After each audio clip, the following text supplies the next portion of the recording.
Hello दोस्तों, आप सभी का स्वागत है आपके चैनल पे। हमें आशा है आप सभी ठीक है। यह book summary keep learning club द्वारा बनाई गई है। यहाँ आप समरी को सुन सकते हो और अपने लाइफ में इंप्लीमेंट कर सकते हो। लेखक के बारे में जान लेते हैं। इस बुक को चाणक्य ने लिखा है। चाणक्य पुराने समय के हिंदू फिलोसोफर, इकोनॉमिक्स के पंडित और शाही सलाहकार थे। उन्होंने भारत में पॉलिटिकल साइंस और इकोनॉमिक्स की शुरुआत की थी। मौर्य एम्पायर को बनाने के लिए चाणक्य ने सम्राट चंद्रगुप्त की मदद की थी। आगे हम जानते हैं कि यह बुक किसे पढ़नी चाहिए। यह बुक समरी उन सभी को पढ़नी चाहिए जो लाइफ में कुछ करना चाहते हैं और लाइफ को आसानी से जीना चाहते हैं। उन व्यक्ति को जो पॉलिटिशियन बनना चाहते हैं, सभी स्टूडेंट्स, टीचर्स, गवर्नमेंट सर्वेंट्स और civil servants. Keep learning club की summary channel best summary channel में से एक है।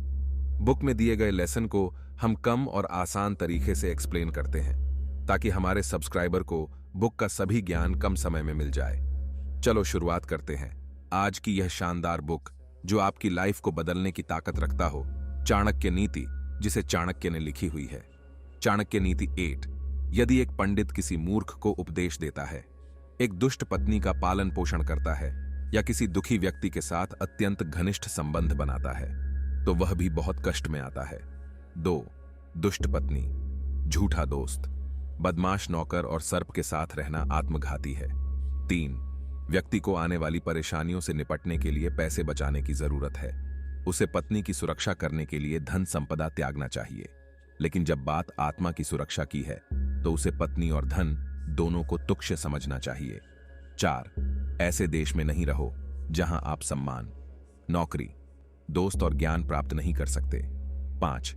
अच्छे दोस्त वे हैं जो हमें निम्नलिखित हालात में नहीं छोड़ेंगे: आवश्यकता होने पर, दुर्घटना होने पर, अकाल होने पर, युद्ध के दौरान, राजा के दरबार में जाना पड़े और शमशान घाट जाना पड़े।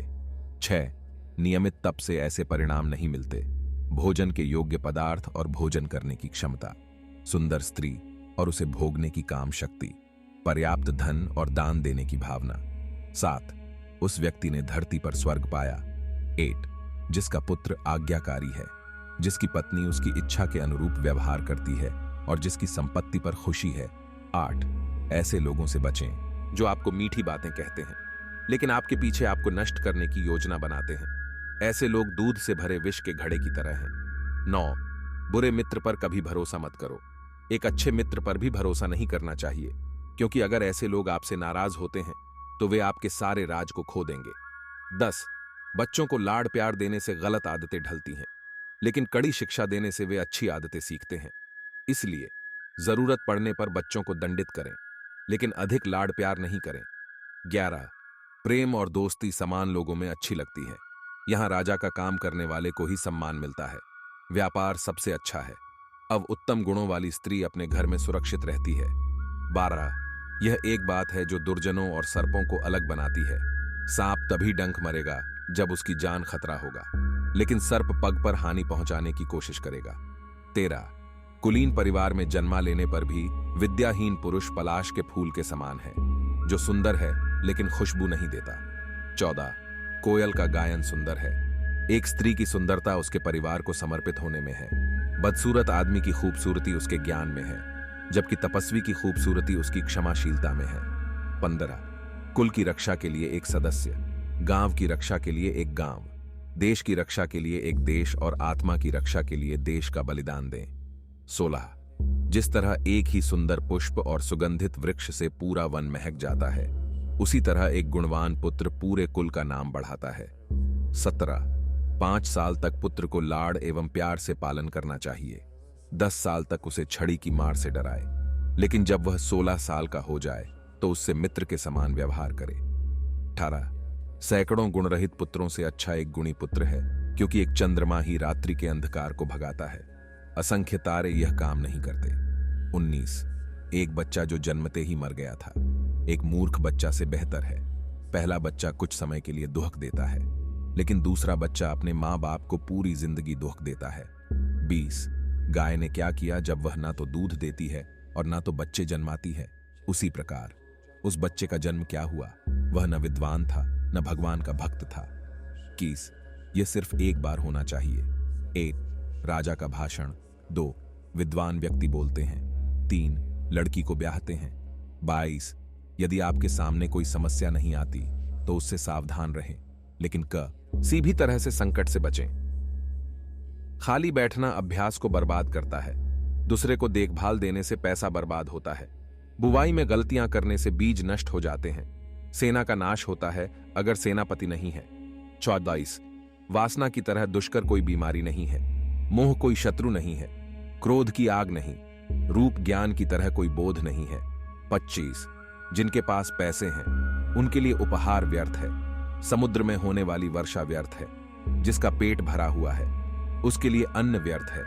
दिन भर जलाया जाना व्यर्थ है। 26 राजा को लगता है कि उसके नागरिक पाप कर रहे हैं। राजा के पास काम करने वाले पुजारी को पाप लगाया जाता है। पति पत्नी का पाप मानता है। गुरु को लगता है कि उसके शिष्यों ने पाप किया है। 27 ये 3 बातें गधे से सीखे। 8 अपना बोझा रखें। 2 गर्मी और ठंड की चिंता न करें। 3 हर समय खुश रहो। 28 निम्नलिखित बातें किसी को नहीं बतानी चाहिए। एक बुद्धिमान व्यक्ति 1 ने अपनी संपत्ति खो दी है। 2 वह गुस्सा है। 3 जो गलती उसकी पत्नी ने की। 4 लोगों ने उसे जो गालियां दी। 5 वह किस तरह अपमानित हुआ है। 29 वह 3 चीजों से संतुष्ट था, अपनी पत्नी और विधाता से दिया गया भोजन।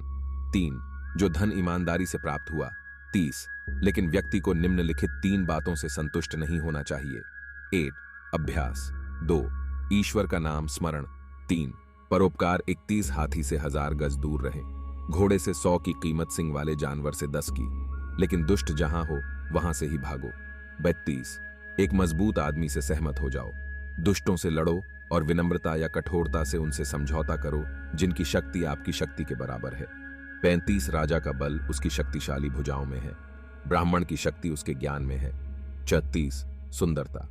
तारुण्य और मीठे वचन एक स्त्री की शक्ति है। शेर की गुफा में जाकर आप हाथी के माथे पर मणि पा सकते हैं, लेकिन यदि आप लोमड़ी के घर जाते हैं तो आपको गधे की हड्डी या बछड़े की पूंछ के अलावा कुछ नहीं मिलेगा। 35 ज्ञान खो जाता है अगर इसका उपयोग नहीं किया जाता। यदि आदमी अज्ञानी है तो वह खो जाएगा। सेनापति की अनुपस्थिति में सेना खो जाती है। पत्नी अपने पति के बिना खो जाती है। जिन लोगों ने दूसरों की गुप्त बातों को खोला वे उसी तरह बर्बाद हो जाते हैं जैसे कोई सांप चींटियों के टीलों में जाकर मर जाता है। अगर ये सो रहे हैं तो इन्हें जगाओ। विद्यार्थी। 2 सेवक। 3 पथिक। 4 भूखा व्यक्ति। 5 भयभीत व्यक्ति। 6 खजाने का रक्षक। 7 खजांची। 38 इन रातों को नहीं जगाना चाहिए। 1 सांप। 2 राजा। 3 बाघ। 4 डंक वाला कीड़ा। 5 छोटा बच्चा। 6 दूसरे का कुत्ता। 7 मूर्ख। 30 सुबह उठकर दिन भर आप जो दाव लगाने वाले हैं उसके बारे में विचार करें। दोपहर को मां का स्मरण करें। रात को चोरों को नहीं भूलना चाहिए। 40 यदि आप अपने हाथों से अपने भगवान के गले की माला बनाते हैं तो आपको इंद्र के समान वैभव मिलेगा। अपने देवता के लिए चंदन हाथों से घिसे। अपने हाथों से पवित्र ग्रंथ लिखे। आशा है कि आप आज सीखे हुए चाणक्य नीति को अपनाकर एक बेहतरीन लाइफ जियोगे। इसकी शुरुआत आप आज से ही इस चैनल को सब्सक्राइब करके कर सकते हो। आपका हर सब्सक्राइब हमें मोटिवेट करता है ताकि हम आपके लिए ऐसी बुक समरी बनाते रहे। यह इस समरी का पहला भाग है। बाकी का दूसरा भाग हम आपको दूसरे वीडियो में सुनाएंगे। आपको कहानी अच्छी लगी हो तो चैनल को लाइक, शेयर, सब्सक्राइब और बेल आइकॉन को दबाना न भूलिए। धन्यवाद कीप लर्निंग क्लब की यह समरी सुनने के लिए। चलिए मिलते हैं और एक नए समरी बुक के साथ। तब तक आप आपका ख्याल रखें।